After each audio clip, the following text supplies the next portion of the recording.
وما خلقت الجن والإنس إلا ليعبدون.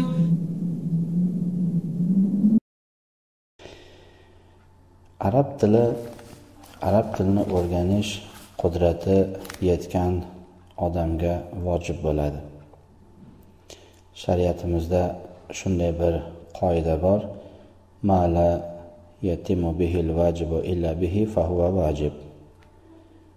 Bir vojibni ado etish uchun, bajarish uchun bir narsani, bir sababni bajarish kerak bo'lsa, shu sabab ham vojib darajasiga ko'tariladi.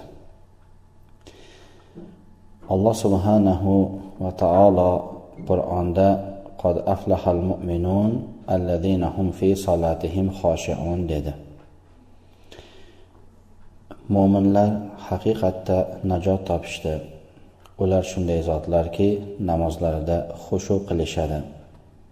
Namozlarini qo'rquv bilan berilib, o'qiyotgan so'zlariga ahamiyat berib, tafakkur qilib, uni ma'nosiga ahamiyat berib o'qishadi.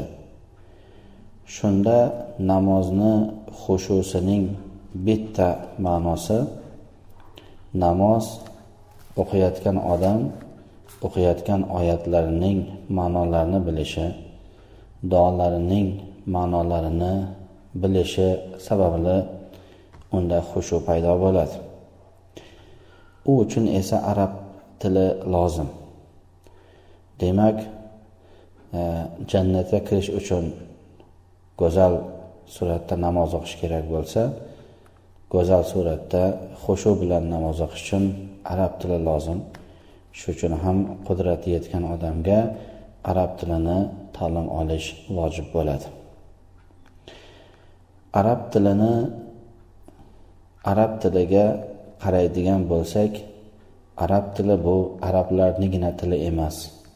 Bu musulmonlarning tili, Robbimiz tushirgan Qur'oni Karimning tili va Robbimiz bizga yuborgan sevimli payg'ambarimiz Muhammad sallallohu alayhi vasallamning tillari.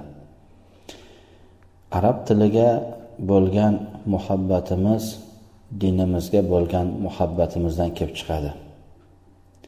Arab tiliga bergan ahamiyatimiz bizdagi iymonimizdan kelib chiqadi. Shuning uchun ham arab tilini ta'lim olish muhim bo'ldi. Shariatimizda bizga bayon qilingan kitoblar, ulamolar asosan arab tilida uni bayon qilishdi. Shariatimizning qaysi sohasini olsak, shu sohadagi kitoblar asosan arab tilida bayon qilindi. Ma'lum bir ozi xalqlar o'zlarining tillariga ularni tarjima qilishdi. Ba'zi bir Qur'ondagi, sunnatdagi ma'no bor, uni arabchani bilibgina inson anglay olishi mumkin. Shuning uchun ham bu muhim amal bo'lgan uchun ham musulmon odam bunga keraklicha ahamiyat qaratishi lozim bo'ladi. Bismillahirrahmanirrahim.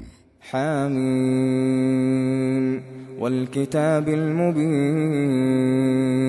إنا جعلناه قرآنا عربيا لعلكم تعقلون وإنه في أم الكتاب لدينا لعلي حكيم.